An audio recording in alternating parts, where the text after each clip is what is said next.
Então, nessa aula, nós estamos falando da força que os padrões normativos podem ter e fazer as pessoas sofrerem.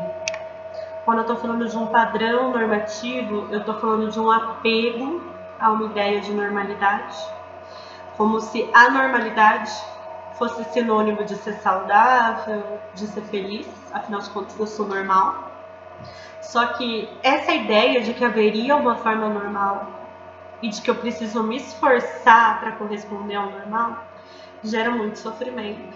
E se a gente for ver, o nosso normal gera muito sofrimento. Porque o que é considerado uma feminilidade normal? Uma feminilidade normal envolve muita renúncia, muito sacrifício. Ai, nossa, mas você não pode falar assim, isso não é feminino.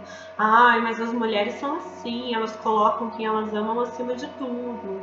Ah, mas as mulheres, elas são mais românticas, elas são mais vaidosas. Ah, se ele tá te tratando mal, não é porque ele é homem. E os homens, eles são assim mais insensíveis.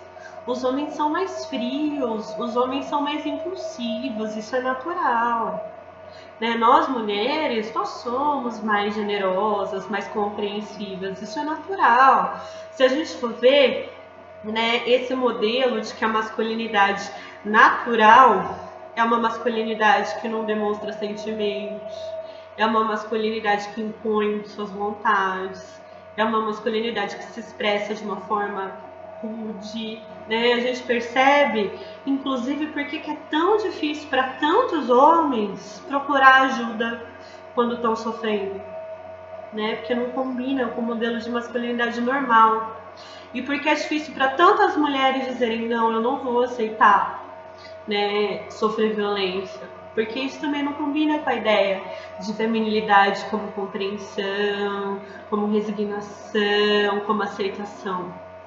E esses modelos de feminilidade e masculinidade, eles acabam gerando, inclusive para os relacionamentos, uma série de dificuldades da comunicação, porque quando não é esperado que homens demonstrem seus sentimentos e quando não é esperado que as mulheres coloquem suas posições, né, essa combinação ela é muito perigosa no sentido de anulação das vontades das mulheres e de não haver espaço para as fragilidades dos homens. Né? Da mesma forma que acima eu coloquei a imagem dos dois bebezinhos, o noivinho e a noivinha, né? E aquela imagem na rua, tipo, existe uma linha única que é a da família, com filhos, né? Eu também peguei essas imagens que brincam, essas piadinhas de casamento, né?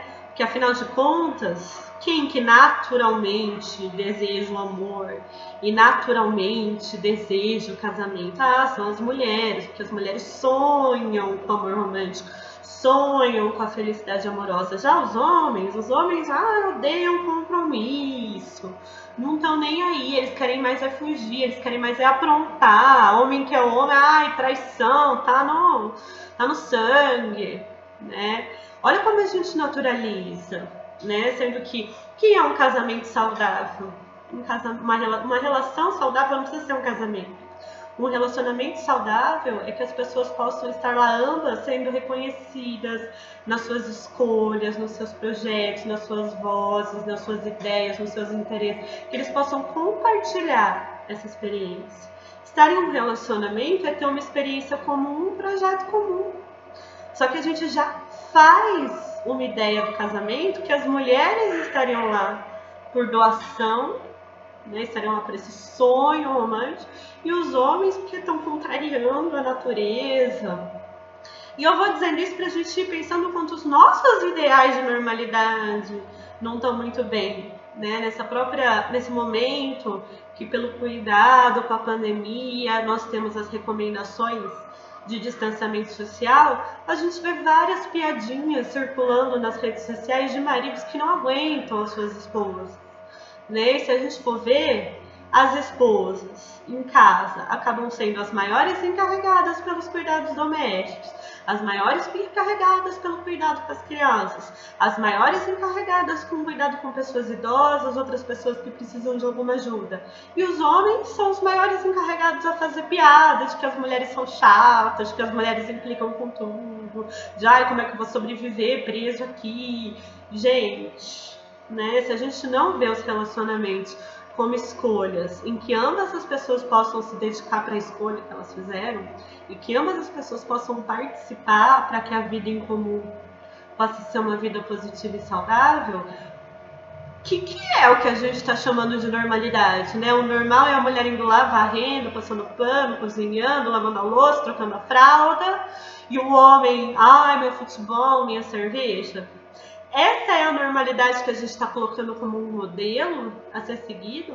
Essa é a normalidade que a gente estranha quando alguém não corresponde?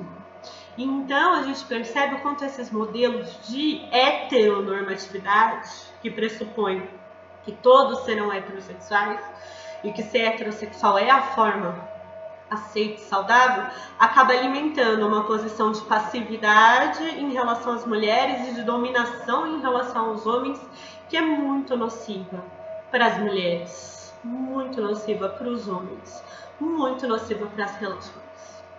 Infelizmente, além desse nível micro das piadinhas, da falta de compartilhar tarefas, que já é horrível, né? A gente tem visto o índice de violência contra as mulheres aumentar muito. E onde que essa violência acontece? Na casa em que elas moram, no casamento em que elas escolheram estar, onde elas vivem com a família. Né? Muitas mulheres, elas são agredidas fisicamente, agredidas psicologicamente, agredidas sexualmente, na casa em que elas moram, pela ideia de que a mulher é natural que sirva, é para servir. A posição da mulher é de servir.